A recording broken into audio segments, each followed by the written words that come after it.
Assalamualaikum warahmatullahi wabarakatuh.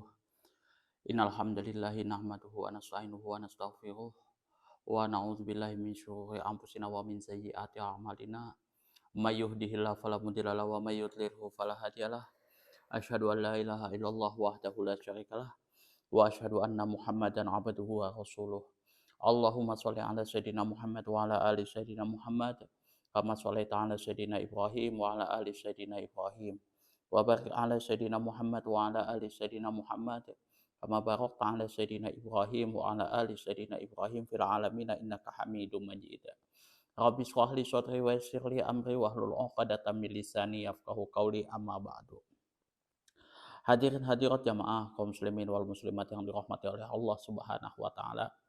Mmm, Kali ini kita akan membahas tentang hadis 431, yang mana hadis ini membahas tentang syarat bagi orang yang, disolati dan ikut, sholat, seperti itu. Jadi misalkan ada seseorang yang meninggal, nah orang tersebut seperti apa sih kategori yang layak untuk disolati, dan seperti apa juga kalau misalkan kita mengangkat imam, kayak gitu. Kalau seseorang yang menjadi imam itu seperti apa kategorinya. Dan hadis ini, sanadnya dhaif ya, sanadnya dhaif tapi bisa dijadikan suatu pegangan.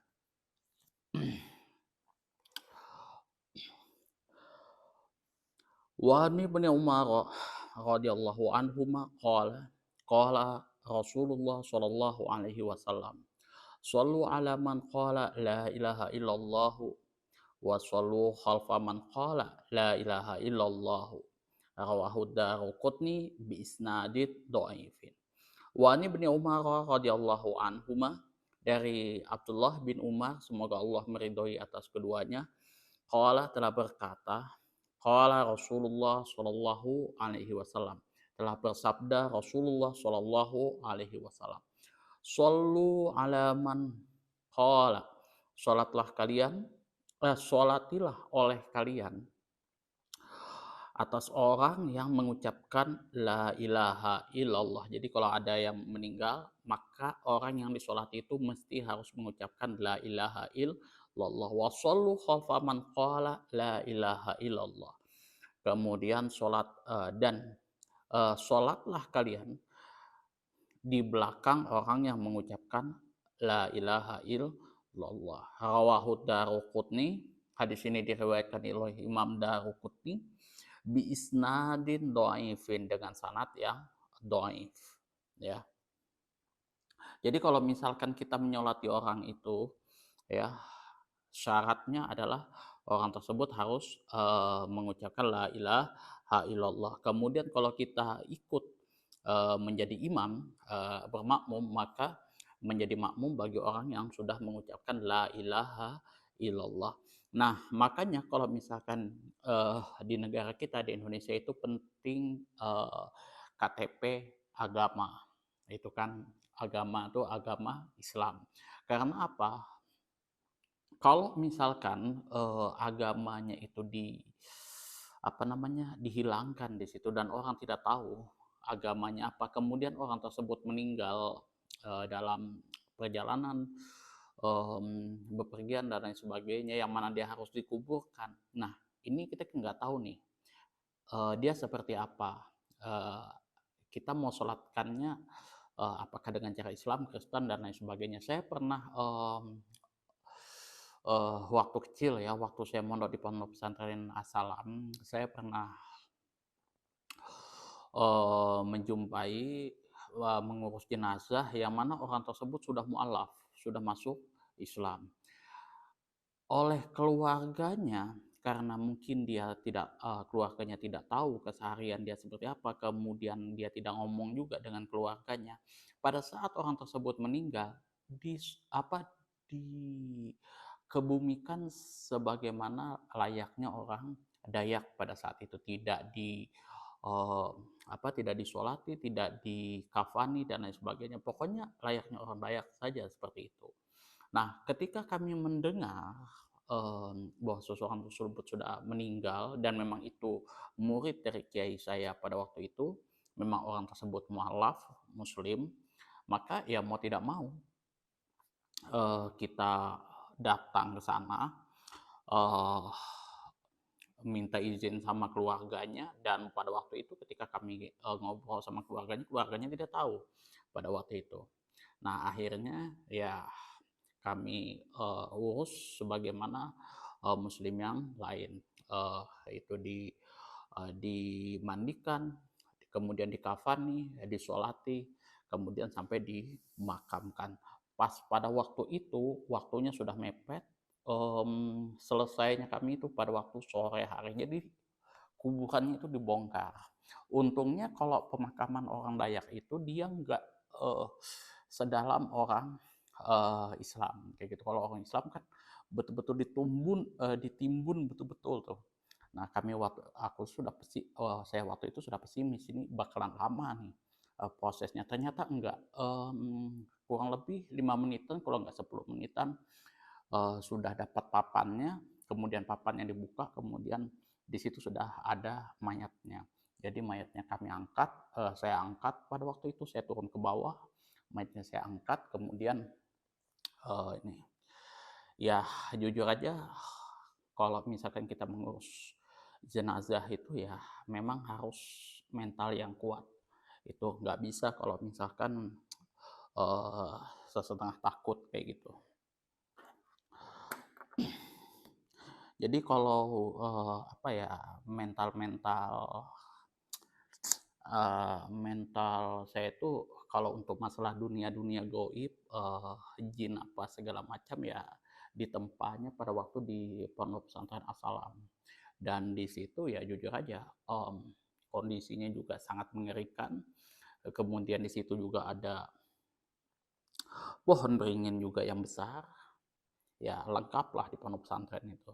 Ada yang kesurupan, ada yang ini segala macam di situ. Tapi ya alhamdulillah saya selama saya mondok tidak pernah mengalami hal tersebut. Seperti itu juga waktu saya di Pondok Pesantren Umul Qura Asyuti Plak-Plak Pangapuran Pamekasan Madura. Di situ ya saya nggak kenapa-napa.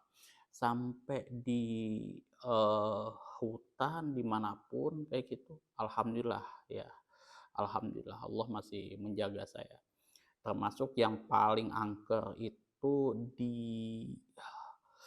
um, di Merdeka, daerah Merdeka Samarinda. Itu ada rumah. Saya sempat bos saya ngontrak di situ, saya jagain rumah itu, kontrakan di situ, kebetulan di situ kantor. Itu memang betul-betul angker.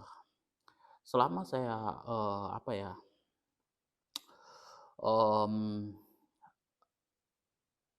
apa ya, ibarat kata tuh melihat sosok, melihat goib apa segala macam itu paling cuman ya auranya saja atau apanya lah kayak gitu. Tapi kalau untuk ini betul-betul saya lihat wujudnya. Saya lihat wujudnya dan dia itu untuk makhluk halus ini dia bisa apa? Dia bisa buka dan tutup keran. Kadang ya dia nggak keran itu dibuka tapi nggak ditutupnya balik, dan itu terus berulang setiap malam random aja sih biasanya. Yang saya pikirkan kan setiap malam Jumat jam 12 atau jam 1 saya sudah wanti-wanti itu kalau kerannya kebuka saya masih harus turun lagi. Tapi random, biasa malam Sabtu, malam Minggu keran di bawah sudah kebuka, itu saya lihat ke bawah, cek ternyata memang kebuka. Habis itu biasa kalau misalkan jam-jam 12 itu sanyo nyala. Nah, saya mesti harus ngecek lagi di mana keran-keran yang kebuka sama dibuka oleh sama dia itu. Dan saya juga sempat waktu itu saya apa ya, waktu buang air kecil, karena saya memang posisinya junub, tidak bisa berzikir di dalam situ, ya di belakang saya itu ada wanita, memang betul-betul ada nyata di belakang. Dan itu saya masih mikir kayak gitu, kok bisa ini sosok ini nampak di mata saya, di ya ini cermin. Begitu saya kencing habis itu cuci muka, di belakang saya ada kayak gitu.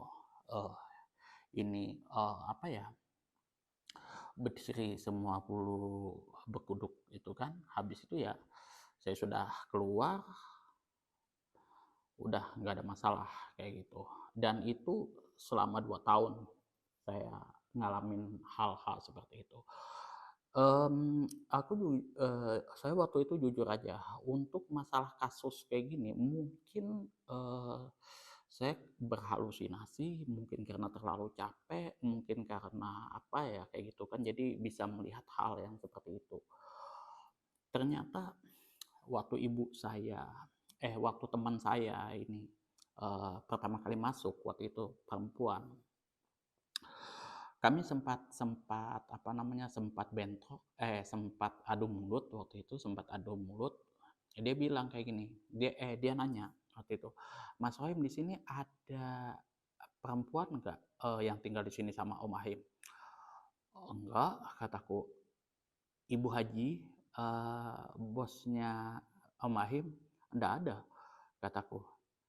"Ada kok, ada kok Om," katanya, "ada. Yang apa, yang kemarin waktu pagi-pagi loh, apa, aku masuk di sini, ada cewek loh naik ke atas loteng, nggak ada," gini. Waktu itu saya bilang kan, "Nggak ada di sini, siapa cewek apa segala macam di sini. Bosnya Ibu Haji itu di atas sana, agak naik lagi, beda rumah itu, karena itu kantor khusus. Kemudian kalau misalkan dia, waktu posisinya kamu lihat itu, Ibu Haji masih ada di Tering, nggak ada di sini," kata waktu itu, ngasih tahu. Habis itu dia diam, oke. Nah, kesimpulan ini satu orang ngelihat cewek, baju putih. Habis itu temanku juga waktu itu begitu kencing malam-malam, set, masuk, ini kan, bawah tangga, kemudian dia masuk mau ke pintu, mau ke pintu WC itu. Nah, di bawah tangga itu cewek berdiri di situ seperti ini. Oh, sudah nggak jadi kencing, langsung kencing di luar. Itu yang kedua yang kucek. Sama semua ceritanya. Kemudian ibu saya waktu itu, ibu saya itu memang orangnya cuek. Ya sama kayak aku kan waktu itu, dan mentalnya mental kuat juga pada waktu itu. Cuman untuk yang ini, ibu saya jujur aja langsung kena mental juga begitu dia turun, apa namanya, turun, pas dia belum sampai ke bawah mau, buang air kecil, dia lihat perempuan itu ada di situ. Baju putih, rambut, kayak gini, ya seperti itu. Kemudian apalagi di ini, anak angkatnya bos saya itu juga pada waktu itu mau kencing.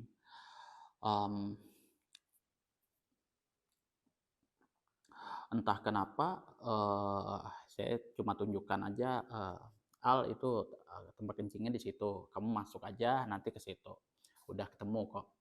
Nah, dia dia anak kecil sih, masih masih kecil waktu itu. Oke, dia ngikutin masuk ke dalam, set, habis itu dia balik lagi, "Om Ahim, aku takut," katanya. Oh, kukira kan, cuman ya karena mungkin tempatnya gelap, ya dia nggak biasa masuk di situ, oke aku temanin aja. Ternyata waktu sampai mau di muara, mau di pintunya itu, apa, pintu WC itu pas di bawah tangga, dia nunjuk ke ini, ke atas itu, "Om Ahim, itu loh ada cewek di situ," katanya, "aku takut." Ya udah, ya udah Al, kataku, aku temanin. Dia kencing, aku ya, posisiku tuh ya kalau misalkan nih,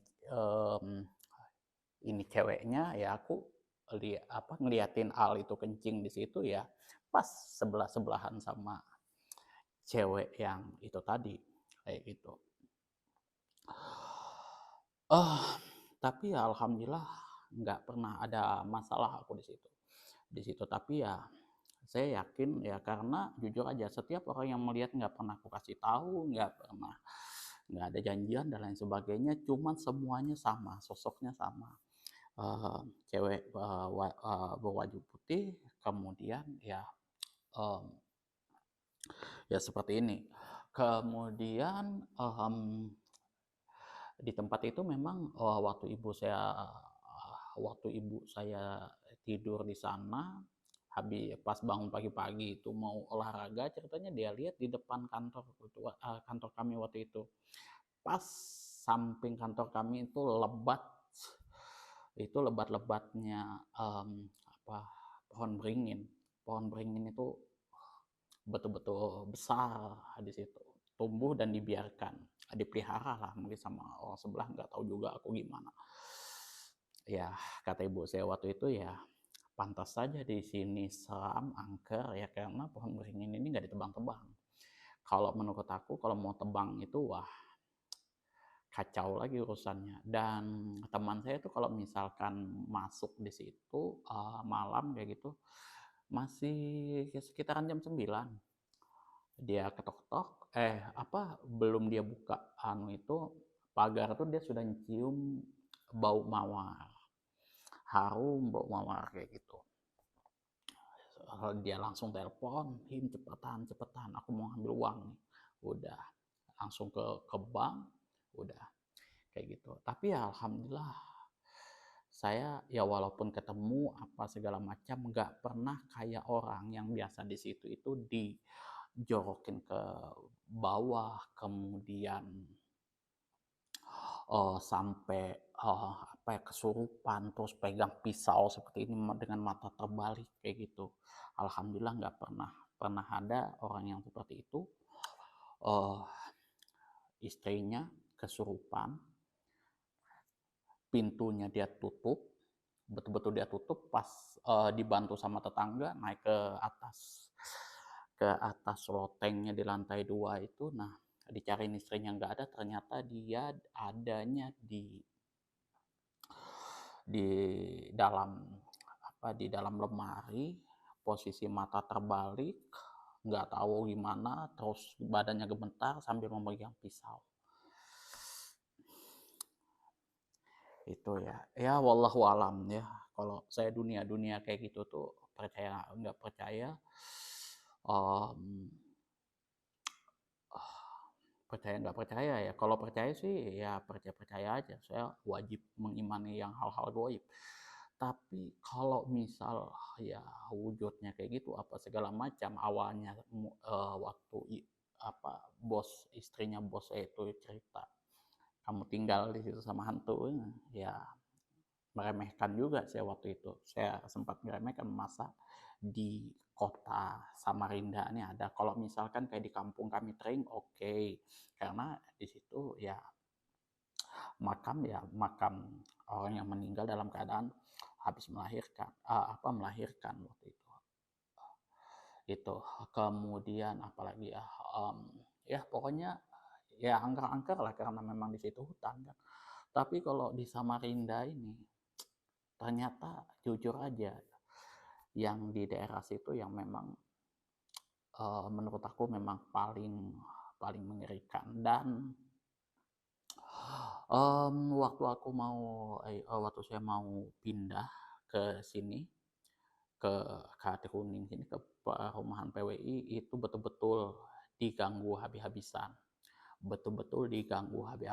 pokoknya keran dibuka, kemudian sanyo hidup waktu itu, macam-macam pokoknya.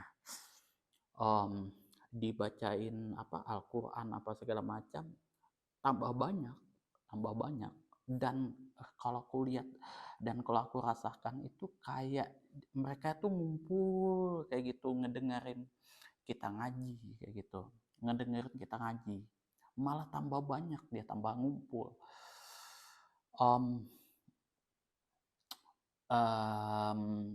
Pokoknya dengan berbagai macam zikir pada saat itu akhirnya bubar, akhirnya bubar. Pada waktu itu saya baca zikir setelah ini, pagi dan sore hari itu pokoknya Sayyidul Istighfar, kemudian Bismillahirrahmanirrahim la yadurru ma'asmi syai'un fil ardi wala fis sam wa sami'un alim 3 kali sampai selesai ya, sudah baru kondisi normal itu ya. Itu ya kalau kalau teman-teman saya yang kayak misalkan ponakan saya itu kalau tidur di atas loteng lantai 2 itu, kalau bahasa Maduranya itu apsaap ya. Apsaap itu kalau dia tidur itu ketindihan kayak gitu. Jadi kalau kami orang Madura itu bilang apsaap kayak gitu.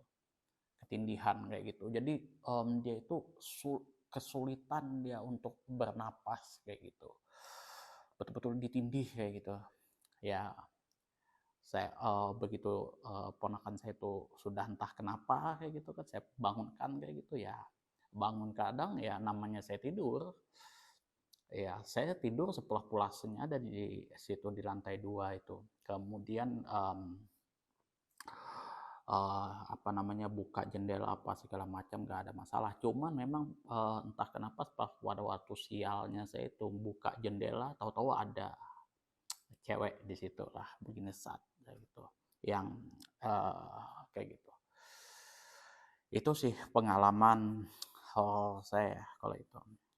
Jadi kejadian-kejadian itu ya apa ya, mental saya ya, karena saya nggak takut seperti itu ya, mulai dari saya ngurus jenazah di Glio Asa pada waktu itu. Memang itu sore hari, saya ngangkat jenazah, turun ke bawah, dimandikan apa segala macam sama teman-teman dan kiai saya pada waktu itu, akhirnya sudah seperti itu. Nah mulai saat itu ya mental saya kalau dunia gaib-gaib kayak gitu ya, alhamdulillah terasah di situ. Dan alhamdulillah saya nggak pernah ada mungkin jatuh, kesurupan atau apapun, saya alhamdulillah nggak pernah itu. Apakah saya sering zikir mungkin kategori orang soleh, mungkin rajin sholat dan lain sebagainya, wallahu alam juga. Itu kan karena ustadz saya pun juga pernah mengalami hal serupa, kesurupan, gulung-gulung, ditempeleng sama kiai saya kayak gini, baru sembuh. Itu ya. Jadi kalau teman-teman mensolatkan orang yang sudah meninggal itu adalah orang yang sudah mengucapkan la ilaha illallah. Kemudian kalau misalkan kita sholat di belakang imam itu yang sudah mengucapkan la ilaha illallah atau yang muslim. Nah kalau misal kita melihat seseorang, kita nggak tahu ini agamanya apa segala macam, tinggal kita lihat KTP-nya apa. Kalau Islam ya kita sholatkan sebagaimana orang Islam. Itu kenapa KTP di situ ada fungsinya, agama Islam, bukan untuk membuka privasi, tidak menjaga privasi orang, enggak. Cuman kalau misalkan kenapa-napa, ada masalah kecelakaan dan apa segala macam kayak gitu, dan orang tersebut meninggal, maka kita tahu apa yang kita harus lakukan berdasarkan agama yang dia anut. Kalau misalkan dia Katolik, kita panggilkan dia pendeta kayak gitu, atau siapalah kayak gitu kan. Begitu juga Hindu, Buddha dan lain sebagainya. Nggak mungkin kita misalkan random aja kita langsung sholati sebagaimana orang Muslim, tapi kita nggak tahu ini siapa. Gitu ya. Kemudian itu diriwayatkan oleh Imam Daruqutni dengan sanad yang sahih. Kemudian kita lihat makna keseluruhannya. Mengingat tujuan sholat jenazah ialah mendoakan mayat dan memohon ampun baginya, maka setiap orang yang mengucapkan 2 kalimat syahadat itu termasuk kaum muslimin. Jadi orang yang sudah mengucapkan 2 kalimat syahadat itu maka tergolong orang muslim. Dengan kata lain, mereka meninggal, bila mereka meninggal, mereka berhak disolatkan sebagaimana lazimnya kaum muslimin, kecuali dalam keadaan dalam hal-hal tertentu. Misalkan orang syahid dalam pertempuran itu sudah nggak usah disolatkan lagi, langsung hak kayak gitu, kita apa namanya kita timbun kayak gitu, udah itu nggak perlu disolati lagi itu. Tapi kalau kayak kita yang ya tidak apa ya, kayak saya masih awam kayak gini ya, wajib lah untuk disolati kayak gitu ya. Dan syaratnya itu harus orang yang sudah mengucapkan 2 kalimat syahadat, bukan orang yang salah coblos kayak gitu kan, yang kemarin sempat rame itu kan karena mencoblos Pak Ahok tidak mencoblos Anies terus nggak disolati. Bukan seperti itu ya. Pilih memilih itu urusan lain ya, masalah politik itu urusan lain. Nah, syarat untuk orang yang disolati itu hanya satu, sudah mengucapkan la ilaha illallah, dia statusnya muslim, bukan seseorang yang salah coblos ya. Mengingat sifat adalah adil bukan merupakan syarat bagi imam, dan bagi sah mengingat sifat adalah adil bukan merupakan syarat bagi imam dan bagi sahnya sholat. Ya, jadi adil ini bukan merupakan syarat bagi imam dan bukan juga sahnya sholat. Maka diperbolehkan sholat sambil bermakmum di belakang orang yang sudah mengucapkan 2 kalimat syahadat, sekalipun orang tersebut fasik, ahli maksiat. Jadi pernah di dalam kitab apa namanya Al-Iqtida Shiratal Mustaqim, kalau nggak salah namanya, saya lupa, itu karangannya Ibnu Taimiyah. Di situ di situ dia ceritakan kondisi di Mesir pada saat itu, ada sekelompok orang yang mana dia itu apa ya, uh, yang jadi imam itu harus orang yang betul-betul soleh, yang betul-betul inilah sempurna lah, nggak boleh ada cacatnya dengan silsilah dan lain sebagainya itu, kalau nggak salah Syiah, kalau nggak salah ya. Nah, kemudian sama para sahabat dirubah seperti itu ya. Ada yang pemabuk ya dijadikan imam dan lain sebagainya kayak gitu. Ada yang memang masih suka maksiat, masih kalau itu ya ketika dia sudah mengucapkan la ilaha illallah dijadikan imam. Jangan sampai ketika katanya itu pada waktu itu diceritakan di dalam kitab itu, jangan sampai ketika kita menjadikan imam ini menegakkan sholat berjamaah malah memberatkan bagi jamaahnya sendiri gitu kan. Menunggu jamaah tidak berjamaah gara-gara tidak ada imam yang sempurna layaknya standar yang sudah mereka tetapkan seperti itu.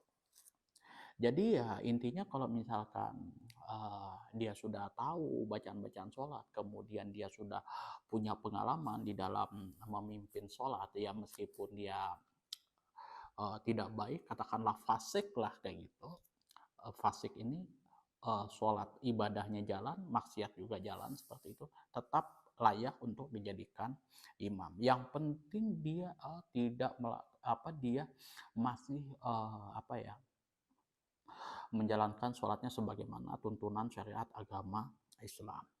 Kemudian analisis lafadznya. Shollu alaman qala la ilaha illallah. Sholatlah jenazah untuk orang yang sudah mengucapkan kalimat syahadat. Khalfa man qala la ilaha illallah. Di belakang orang yang sudah mengucapkan kalimat la ilaha illallah, yang sudah mengucapkan syahadat. Karena ia berhak mendapatkan apa yang diperoleh oleh kaum muslimin. Jadi ya kalau misalkan seseorang tersebut sudah mengucapkan la ilaha illallah, maka ya sudah dia muslim kayak gitu, dan kita bisa menjadikan dia imam. Orang tersebut juga bisa untuk disolati apabila dia meninggal seperti itu ya. Jadi kalau misalkan orang itu muslim tidak ada masalah dengan keislamannya, ya tidak ada yang hal-hal yang memudaratkan kayak gitu, ya nggak apa-apa. Misalkan dia dijadikan pemimpin, nggak ada masalah kayak gitu. Kayak contoh misalkan Pak Jokowi kayak gitu kan, dia ya Muslim kayak gitu, nggak usah kita perdebatkan kayak akidahnya kayak gitu kan. Karena ya dia sudah mengucapkan la ilaha illallah, dia sholat bersama kita juga apa segala macam, nggak perlu lagi kita cari-cari ini sudah Islam apa enggak, kemudian kita apalagi sudah menebar fitnah. Itu bukan ajaran yang diajarkan oleh Rasulullah Shallallahu Alaihi Wasallam. Contoh lagi seperti Habib Hussein Ja'far, itu banyak orang yang mengatakan, ya sesetengah orang ada yang mengatakan bahwasanya beliau itu Syiah. Padahal ini juga masalah akidah. Kalau misalkan kita mengatakan orang itu kafir, Syiah dan lain sebagainya, fatal loh akibat itu fatal itu ya. Itu jujur aja nggak boleh kita melakukan hal seperti itu. Kalau misalkan kita mau menjudge orang tersebut, kita mau meneliti orang tersebut, ya silahkan dicek ke tempatnya. Sebagaimana ulama-ulama ahli hadis, kalau misalkan dia mau meneliti ini perawinya seperti apa keadaannya, maka dia cek di tempatnya. Dia berkomunikasi dengan orang-orang setempat kayak gitu, kayak gimana perangainya, kelakuannya, kemudian akhlaknya, uh, tutur katanya, kemudian di situ apa ya, kontribusi dia terhadap masyarakat, kemudian daya ingatnya, itu diteliti sedetail mungkin di tempatnya. Itu dia sama gurunya sudah ketemu belum, kayak gitu. Kalau misalkan dia berguru misalkan sama si A, itu dicek semua, itu daftar murid-muridnya, daftar guru-gurunya, itu dicek semua itu. Dan diceknya bukan uh, ya kayak kita berita bohong enggak, langsung dicek di tempatnya, bukan kayak kita ini ke kayak potongan-potongan video dipotong diplesetkan kayak gitu, kemudian ini sih summa nauzubillah minzalik. Ada orang yang juga susah nggak paham dengan konteks apa yang dibicarakan, dia gagal paham, ujung-ujung ya ngejudge orang juga kayak gitu kan, menyimpulkan dengan cara yang salah. Itu juga nauzubillah summa nauzubillah minzalik. Itu jangan sampailah kita uh, berlaku seperti itu.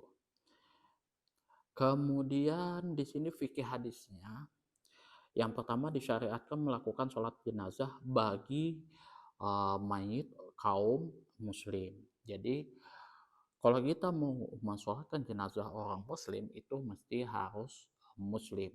Bahkan kayak misalkan contoh seorang munafik Abdullah bin Ubay pada waktu itu pernah mau disolatkan oleh Rasulullah Shallallahu Alaihi Wasallam. Ya Rasulullah pasti insya Allah tahu lah kalau Abdullah bin Ubay itu orang yang munafik, tapi dia menghargai anaknya Abdullah bin Ubay, karena dia pengen lah bapaknya ini di akhir hayatnya ya disolatin oleh Rasulullah Shallallahu Alaihi Wasallam. Tapi pada waktu itu yang tidak setuju Umar pada waktu itu tidak setuju, karena apa, ini adalah orang munafik, kata Umar pada waktu itu. Ya Rasulullah tetap berkeras, ya itu urusan Allah Subhanahu wa taala. Yang jelas saya ingin mensolati sah sahabat saya ini ya kan. Karena ya waktu itu ya dia muslim tapi dia tergolong munafik. Akhirnya turun ayat dan Rasulullah tidak jadi mensolati orang yang munafik.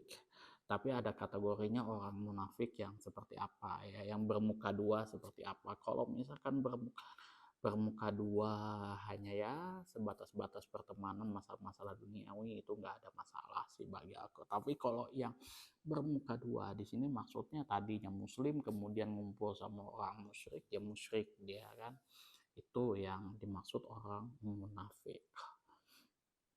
Pada saat tertentu juga di dalam masalah perang dia seolah-olah dia membantu orang muslim, tapi dia di belakang dia tusuk itu orang muslim, dia bantu orang kafir, dia oh ini tempatnya, lokasinya apa segala macam. Seperti itu Abdullah bin Ubay.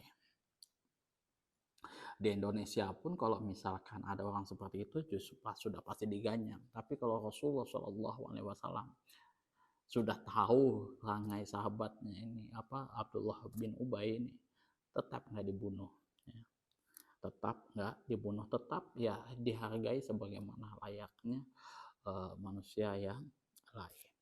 Itu saja yang dapat saya sampaikan, kurang dan lebihnya saya mohon maaf yang sebesar-besarnya apabila di dalam penyampaian saya ini tidak sesuai dengan ekspektasi teman-teman semuanya, ada kata-kata yang salah di dalam saya menyampaikan kitab-kitab ini, kemudian ada kata-kata saya menyinggung hati teman-teman semuanya dan tidak layak untuk diperdengarkan, saya mohon maaf sekali lagi yang sebesar-besarnya. Apabila ada saran, kritikan, masukan, dan juga pertanyaan sebagaimana biasa, silahkan teman-teman atur di kolom komentar. Akhirul kalam, wabillahi taufiq wal hidayah. Assalamualaikum warahmatullahi wabarakatuh.